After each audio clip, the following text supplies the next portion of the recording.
Hello and welcome to Living Resonance with Jinky Transits with Monifa. This is a re-recording. I happen to be able to do another another show for the full moon, but I don't know. I wanted to do it live and it just didn't take. There's only 5 minutes on that one, so I'm sorry if you tried to listen to it and it didn't work. My apologies. I'll be taking it down once I've loaded this one. And yeah, so you can tell me whatever you need to tell me about that. Or if you have any questions, I'm going to be live pretty much and as long as it takes for me to start getting some money together for a project that I want to move forward on. So I'm going through my birthday. I'm going to be like glowing and using all my wonderful birthday energy. And as soon as I hit menstruation, I should be gorgeous. I should be I don't know how many people know about that, but any Stasha followers will know what I'm talking about. It's a time of radiance, really interesting enough, no matter if you feel good about it or not.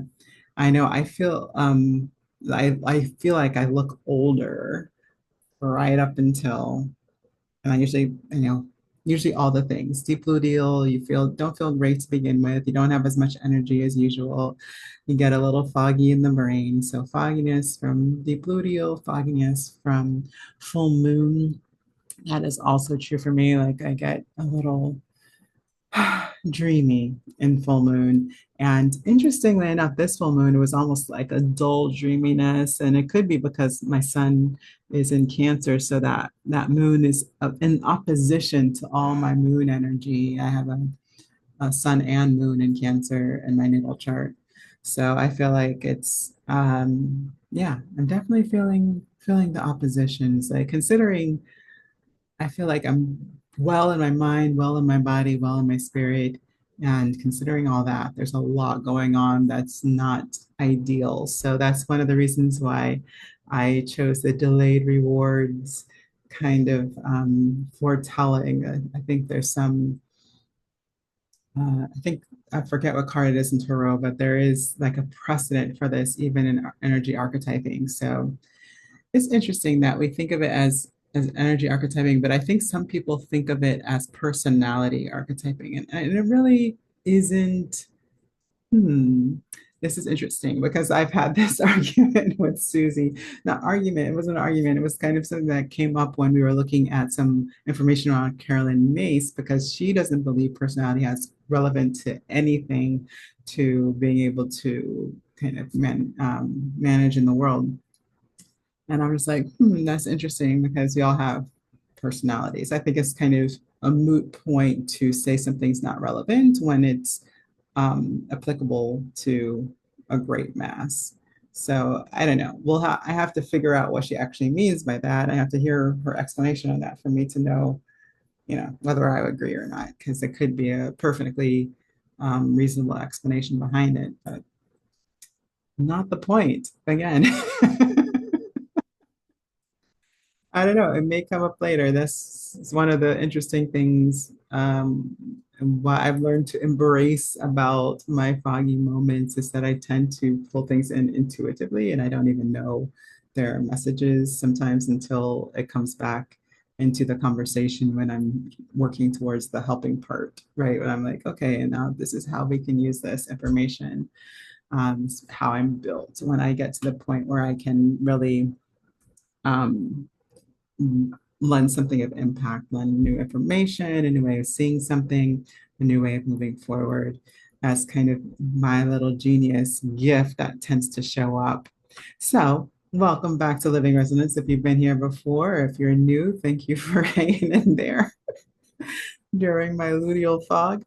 Um, I'm Manifa, and we're exploring the cosmic currents of gene keys in the lunar cycle so you can cultivate your voice, live your genius, and weave your legacy in harmony with the current frequencies.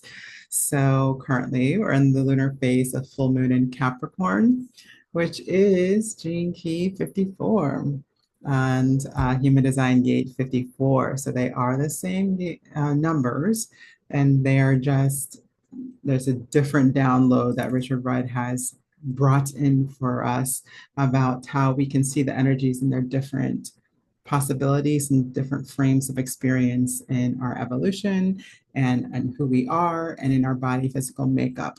And of course, human design has parts of those things, but I just love the reflection that the gene keys give us. So I'm always interested in that reflection. So in this full moon Capricorn 54, we've got the shadow of greed, the gift of aspiration, and the city of ascension. Isn't that fun? Ascension. So yeah, so you wonder, how do we get there from there? Well, the genius of this energy is wanting more. This desire for more. And so I find that usually uh, one of the reasons why I decided to name this full moon in Capricorn delayed rewards, even though because why? Because I think a lot of us are expecting really great things from Jupiter moving into Cancer and moving and having what some of the kind of strongest change energies. And there's a lot of gift of inspiration, tuition, healing, and integration. There's a lot of promise in the unfolding of that energy. And so I think I think it's very, very prudent that the full moon in Capricorn is saying, listen, this is great and all, but let's think about how are we formatting our understanding of what is gifts in this now moment, like Pluto entering an Aquarius. What does that actually mean? And what we've mostly correlated in our recent histories is by material gain, material goods, success defined by money, position, power in the government or over others, hierarchical power. And in Aquarian age, that's just not what power or what energy is for, what it's going to look like when it's in its fullness and culmination. In Aquarian age, it's co-working, right? It's working together in community. It's working together for the benefit of all. It is individual ideas that serve the community. It's being a unique person and that allowing that to bring your highest service, so being the most of highest version of you, being the best thing for everybody is the truth of the Aquarian age. And so how are we learning to live that out? How are we taking these hierarchical elements and allowing them to shift in the new energy of the Aquarian age? Again, like some people consider the Pluto entrance into Aquarius to be kind of the final stamp on that. And then some people are looking at when all the planets start coming together as kind of the initiation point in February when Aquarius is the sun, the sun sign. So I think it doesn't matter because we're talking about long-term movements here. So even though, yay, we've entered into Aquarian age, and with the amount of 20 years of Jupiter being there, and then also in the greater cycles, which is what is kind of reflecting and amplifying, which is what Jupiter does, it amplifies energy.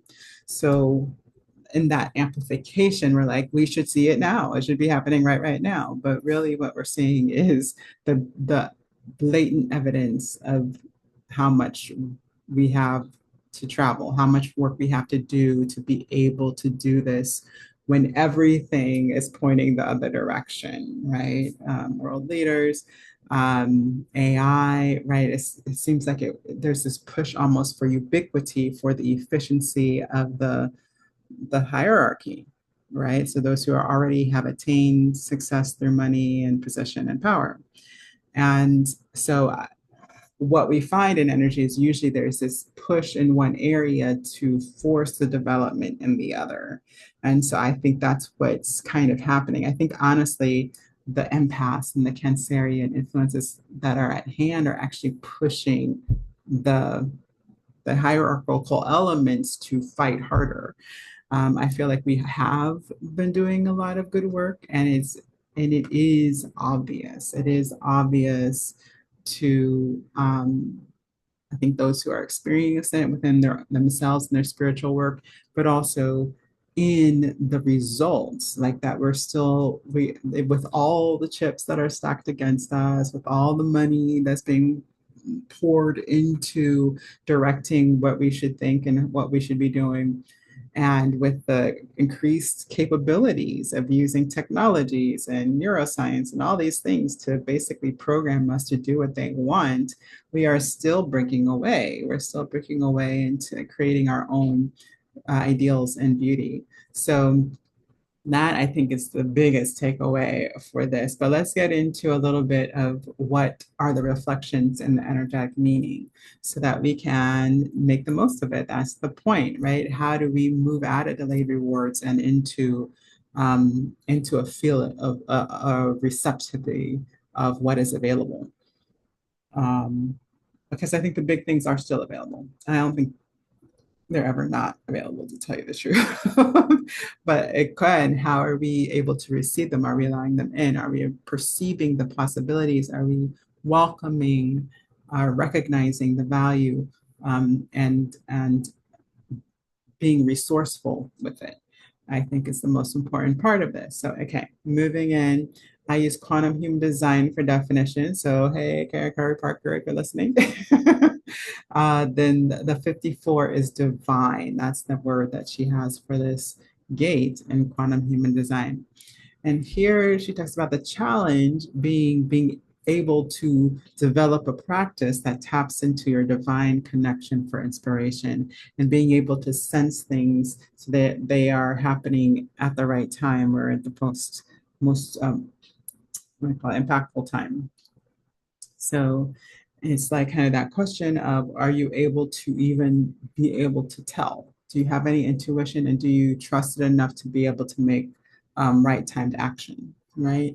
Optimally, if you do, if you're resourcing and experienced in this energy and the application of it, then you have a strong relationship with your divine muse. So that is the quantum human design kind of frame on this. It is the ability to recognize your downloads and be in action at the right time around them. So that's fun, right? So here, the shadow is greed and the gene keys. So moving forward to the gene keys definitions. And again, that drive to want more. The nature of this is basically built upon the evolutionary principle that the tribe is all, right? That essentially that in order for the tribe to survive, then you should be materially successful. And the more the individual is materially successful, the more the tribe is successful, right? And it guarantees that the tribe is more successful when you've amassed a certain amount, right?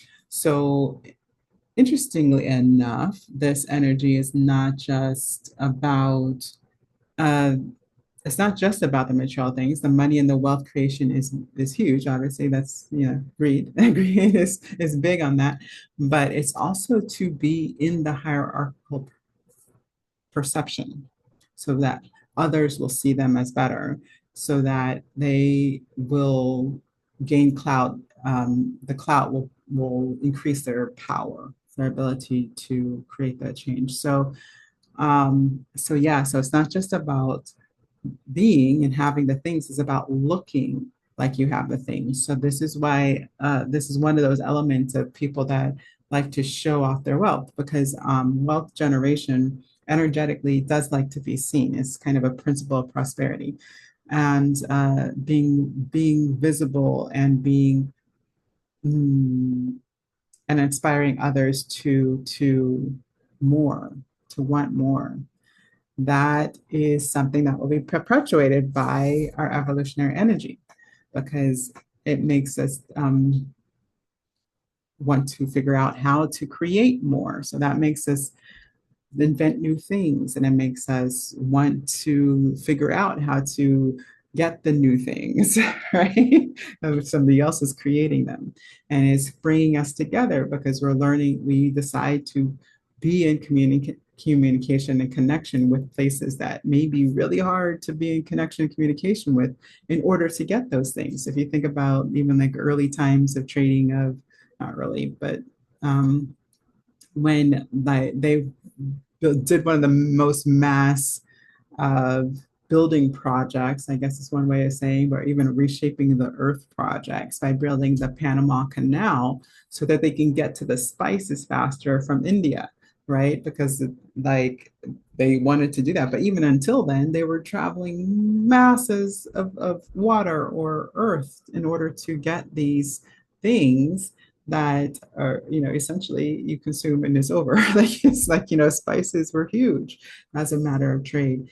And the amount of human effort, human ingenuity that went into getting those things. And it's interesting, right? Because we usually think of solely of money, but again, money is just a framework of how we share in the service and the products and the power of receiving something new, right? Or something that brings more to your life, or if you find meaningful, or you find useful, or you find, again, it depends on how you see power and how you perceive it.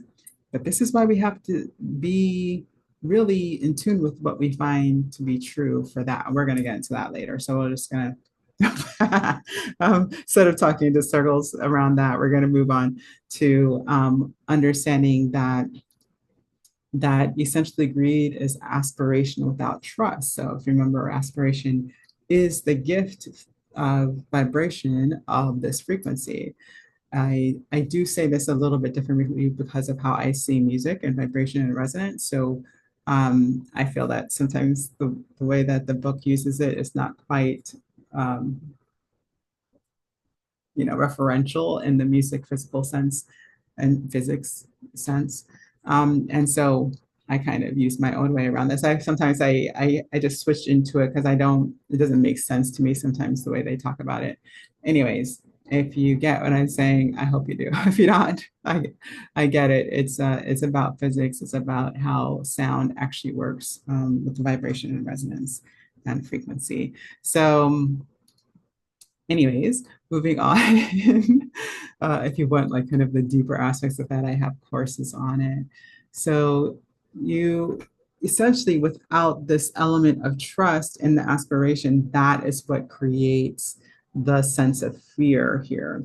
If you, or vice versa, right? If you're in fear, then there's no trust.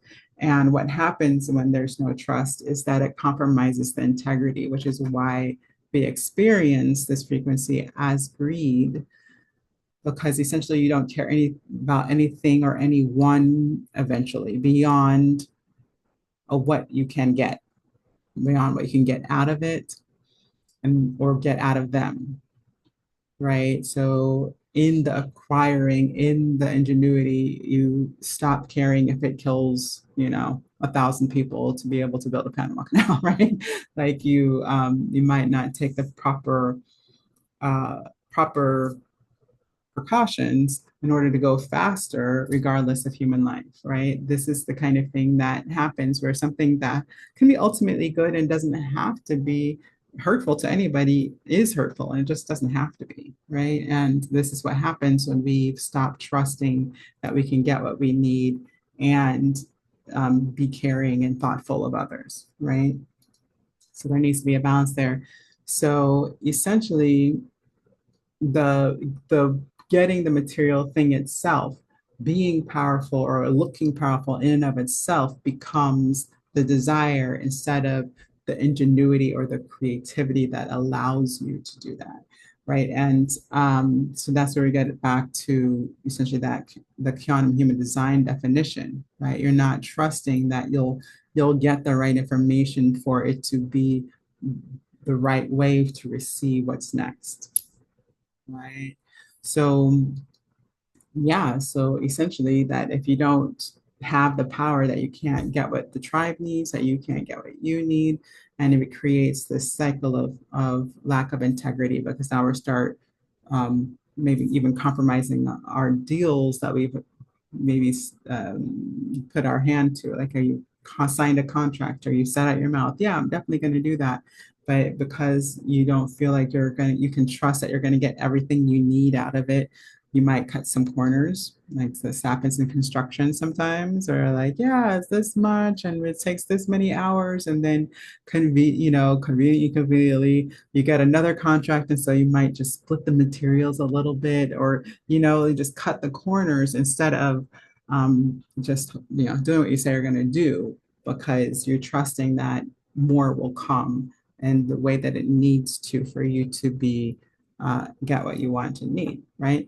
So the programming partner here is that always that reflection, right? You can think of this a bit as the opposition in the Western astrology. So it'd be a Cancerian typically, but there's always sometimes a variation on these things, but typically it's the Cancerian on the other side, and it's the 53 in the shadow is maturity.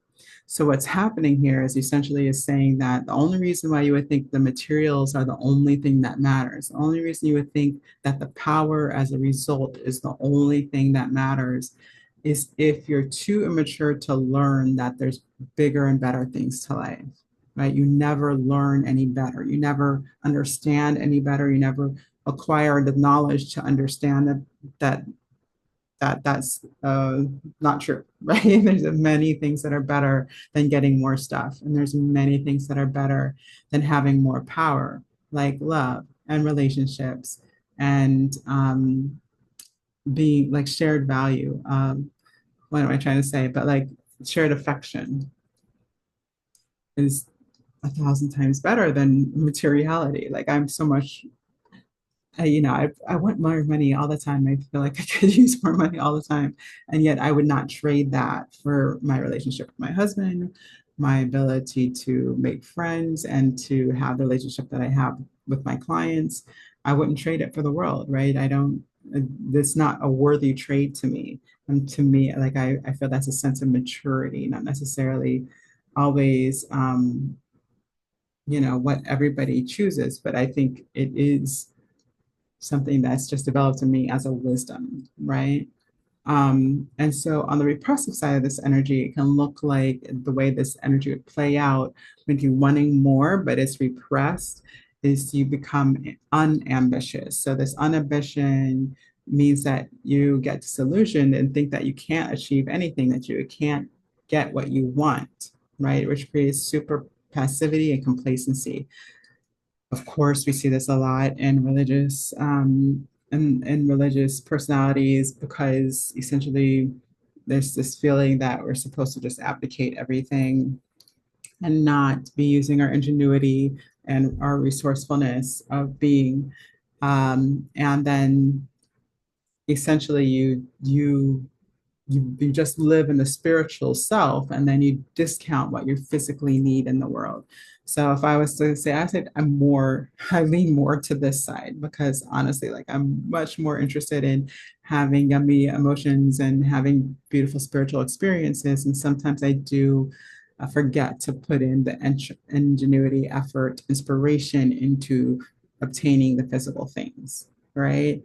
And so that's that repressive side is not understanding that being part of this 3D world is partly about the things, right? To support our physical body, to support how we're able to grow moving forward and how we're able to serve moving forward. It's part of it. And spirit didn't come here to be purely spiritual. It came here to have a physical experience that would grow us spiritually, right?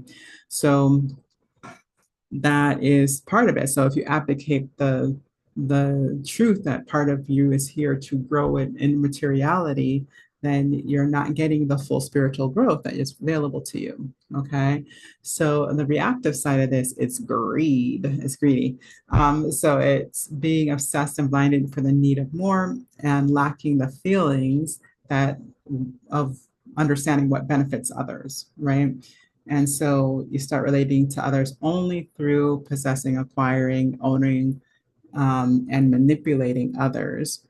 And it becomes the modus operandi. You manipulate, and if you can't manipulate, you get angry.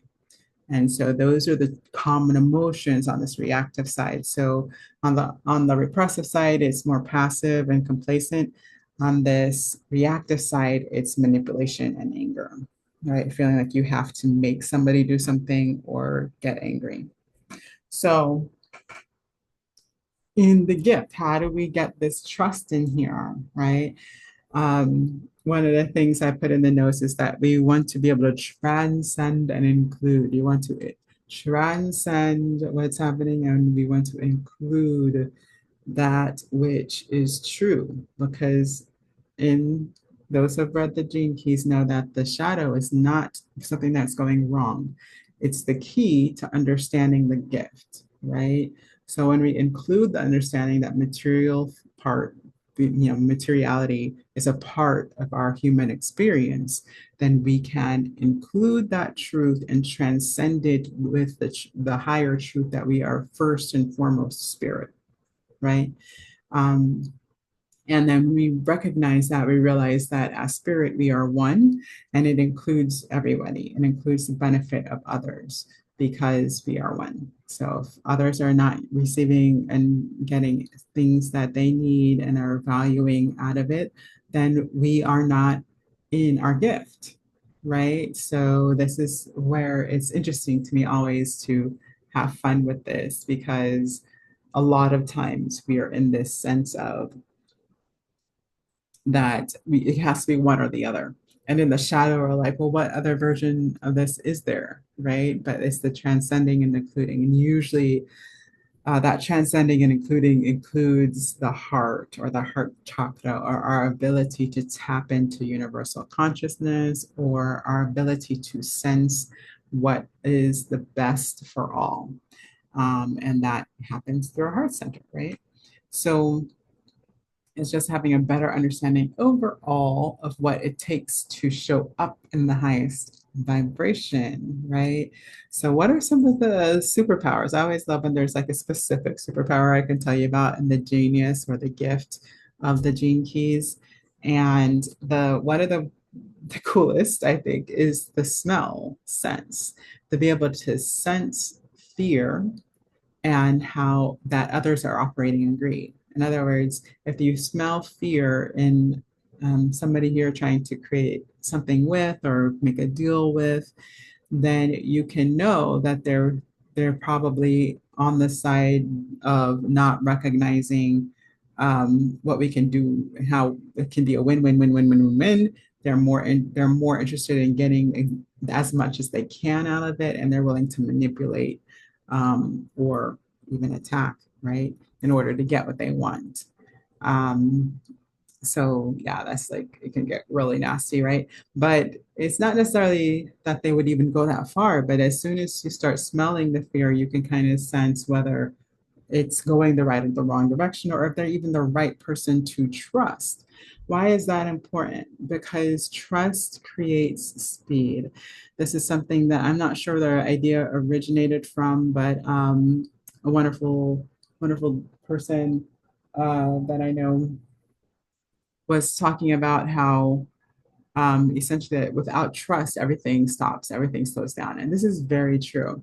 Things are most efficient when we can trust each other to do the right thing. And if we cannot, then we have to have a lot of rules in place, and then we have to have a lot of rule enforcers in place, and you have to have a system be able to, to process the enforcement. And then like it creates this huge amount of structure that takes us time, money, resources, right? And so it just slows everything down. So the more trust, the more efficient we are as a society. So you can see why it can feel like um, we want to kind of get rid of people to not have to decide whether or not we have to trust them. But this is some of the complications that are happening in the Aquarian age, because in order to use this gift, you have to be able to smell them, right? Because even if we are saying, well, there's rules and the bot has to follow the rules, right? The app, the agent, or whatever has to follow the rules. We talk about AI, right? Well, that's maybe true, but somebody still built the system that is the rules where the bot is following, right? So without ever having that connection with the person that's creating the system, you can't ever smell if they are building that system out of fear or that system out of trust, right? So this is really a face-to-face element. This is actually encouraging us in this full moon to have more face-to-face interactions to be able to develop a sense of being able connected to somebody enough to be able to tell something like this. And then, of course, when we have energy in the air, it's always available, right? It's available for us to have a new experience in. So what we want to know again is that what may be delaying your rewards, like the kind of the culminative point for how I started this, the delayed rewards may be coming from a lack of trust. Is there something that is being delayed that if you had more trust yourself, or if somebody else had more trust, or if you had more belief that others have the trust, could go faster?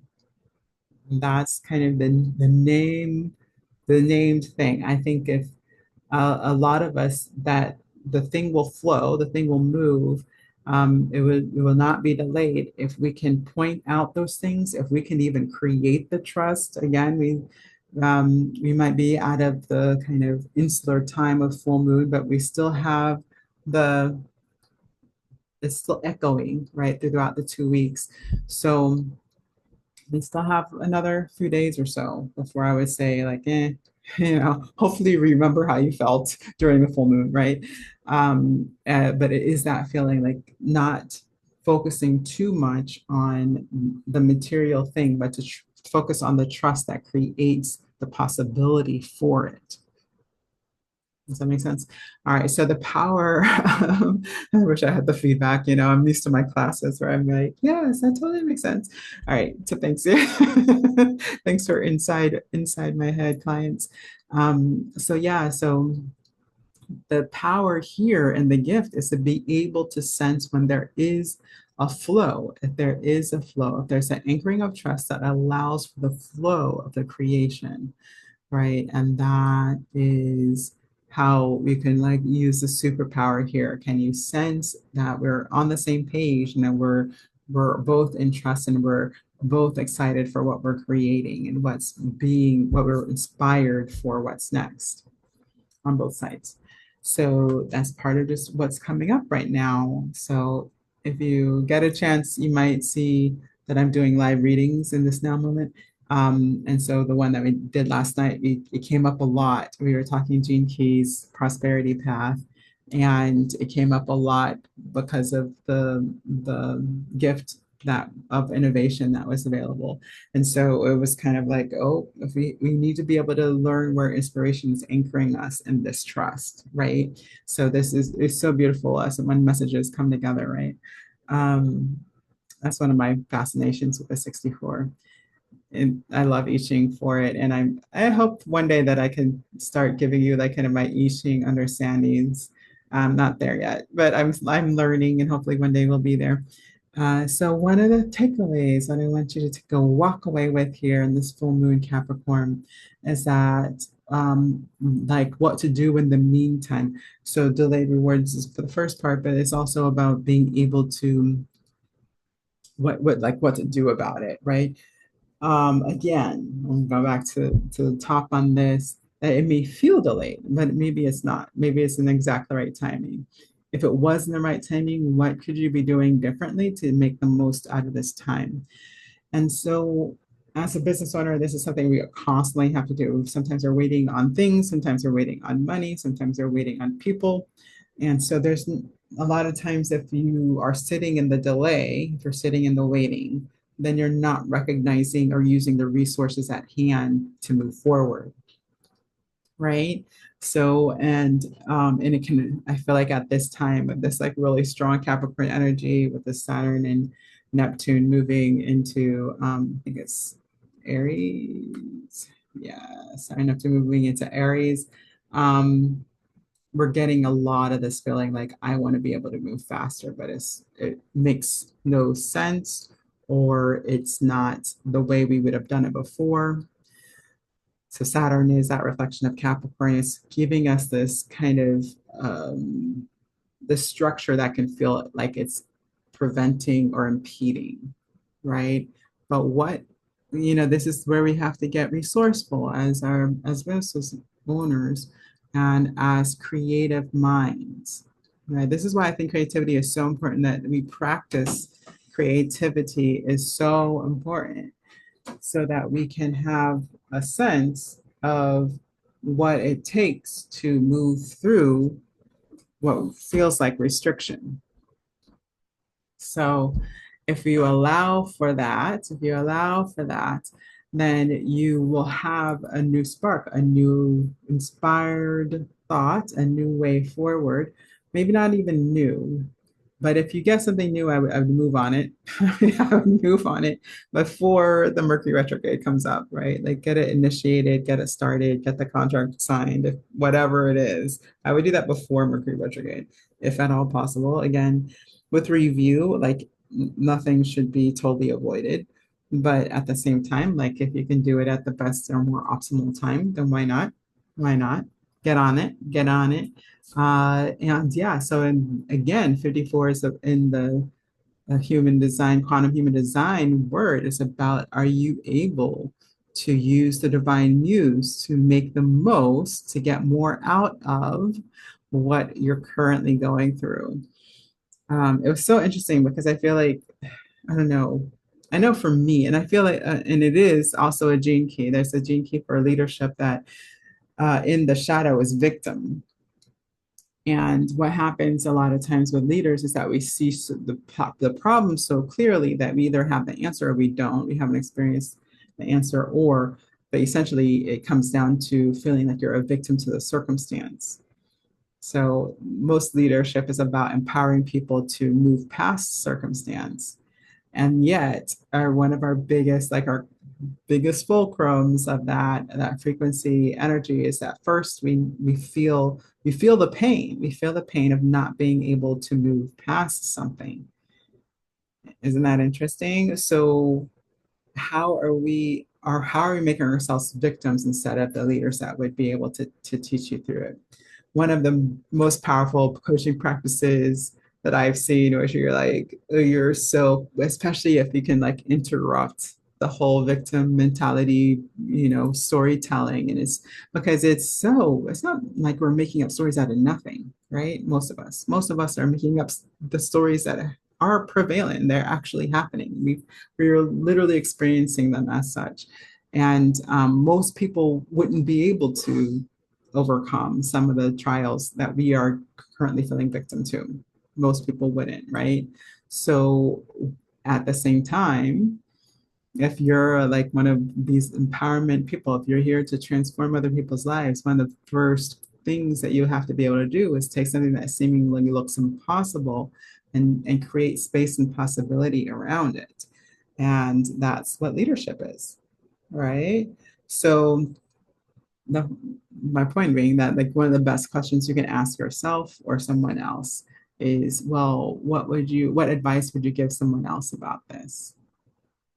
Right. So it's like kind of turning that beautiful leadership brain around on your own story and issue. And it's powerful, right?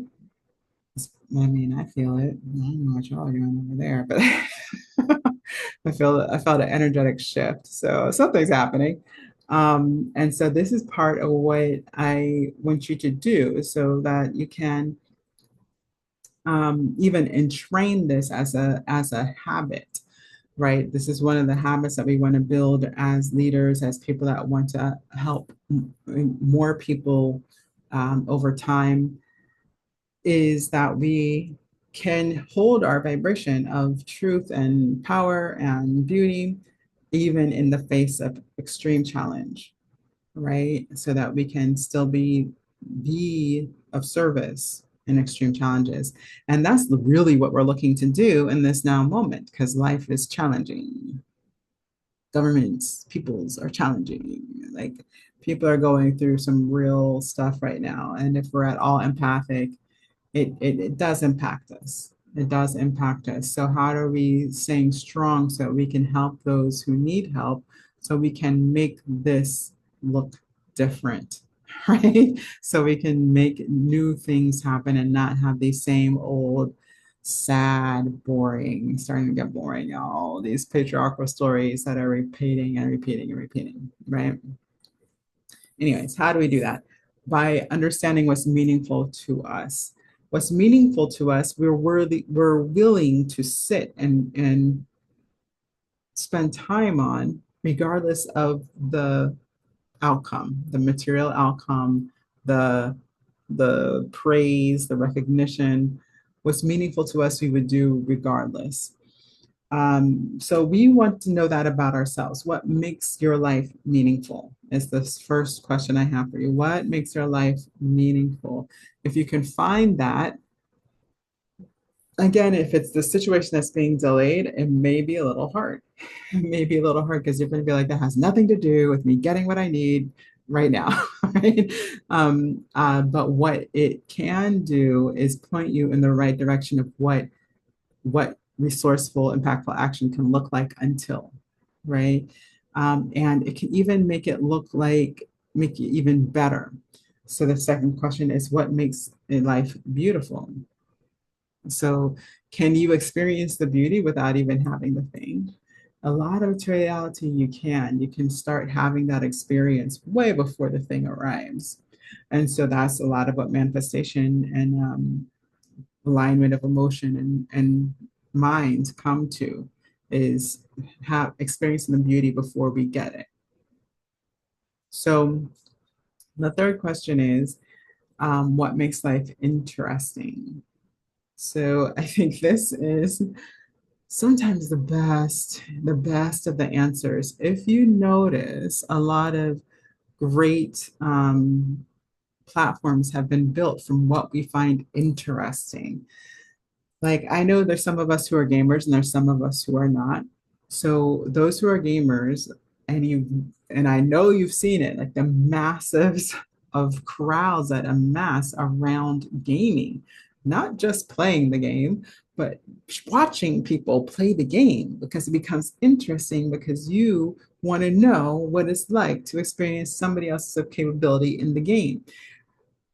Y'all, like this, there's so much power in just what we find inspiring, interesting, what we can't get enough information around, because those things will keep going on regardless. Nobody has to give us a carrot on those things, right? So motivation, if motivation is a problem for you, then you're going to want to develop that curiosity. What's the few things that still hold your interest?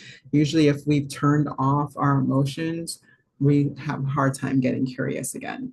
So if you're feeling that madness, please go to my voice lesson series on this channel. It's a voice lesson series of videos, and do that practice. It's going to be really annoying. It's being really uncomfortable, but it is the answer back. It's the way to get back. I know because I needed it to get back to a fully vibrant feeling in my body, to a more aligned mind and body, to creating the things that I think are important with and for myself and in my own experience. Like it's powerful work. So please do check that out or connect with me just directly, and let's get started if you want to work with vocal power work with me, which is essentially, it's just kind of, you don't have to be able to sing. It's more of a toning, chanting, humming, and that can be developed though. I'm thinking of doing a show called Anyone Can Sing, and I'm wondering like who would sign up for that.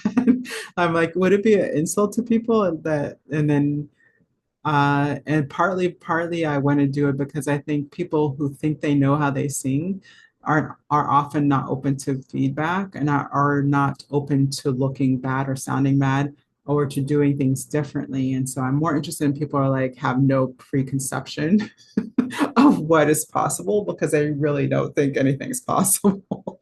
So, anyways, but I think that would be fun. It's almost like a game show, right? Anyone can sing, and I would just be running them through some practices to prove it, so to speak. But yeah, I'm always interested in pushing past what we have already experienced in our voices So if you're willing to go there, I will be going there. That's part of my teaching complex. I want people to have experiences beyond their higher fathoming, but it's so available. It's so available. It really is. It's so available.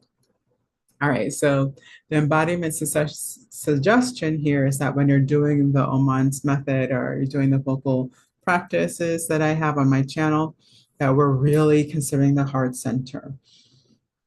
Now, in my practices, we anchor from the belly below, and that's because most of my people are using the heart center without grounding. So what happens is that it's just out there without any structure, without any resourcefulness, and it becomes unsustainable. What happens when we're giving and sharing our hearts and ourselves without um, form, without thought, without uh, rules. Like we need some rules. It doesn't have to be a ton of rules, but we need a couple, right? How are we sharing? How are we optimally sharing? How can we um, how can we serve more without losing our natural vivaciousness and energy around what's interesting, beautiful, and meaningful, right? So all of those things we want to give respect to as a material component to what we're creating, right? So this is partly what I do. I'm not necessarily going to teach you how to build a $10 million business, but what I can do is teach you how to build a business that's not a job, and to really respect who you are and build that into the structure and the how we are meeting, they call it service fulfillment, customer fulfillment of the business that's conducive to who we are and the lives of freedom that we're building for ourselves. Okay. And of course, it looks a little different when, circumstances can mean different things. And we still get to choose how we create it. We always have that option. Moving on. If you want to work with me, I would just contact me right now because I am, those who are just going ahead and contacting me, I will give you a link for the vocal activation session. So you can do that by just responding here in YouTube. Just give me a message and with their email. There's several forms that are under a lot of the videos. And there's also the link directly to Gracious Diva should still be live and maybe off. I don't know. I'm feeling into it intuitively. I might keep it open. So don't worry about it too much. Either way, just contact me and we'll get it done. All right. So remember, one thing to take away is that we're not here to react to the stars, not here to react to the shadow of greed. We're here to weave the frequency in with wisdom into our leadership. So we're taking those divine elements, we're taking that, transcend and include, and make it us even more creative, inspired, and apply that to our lives. So breathe that energy in, sound it out, and live it forward. And I will see you on the next one.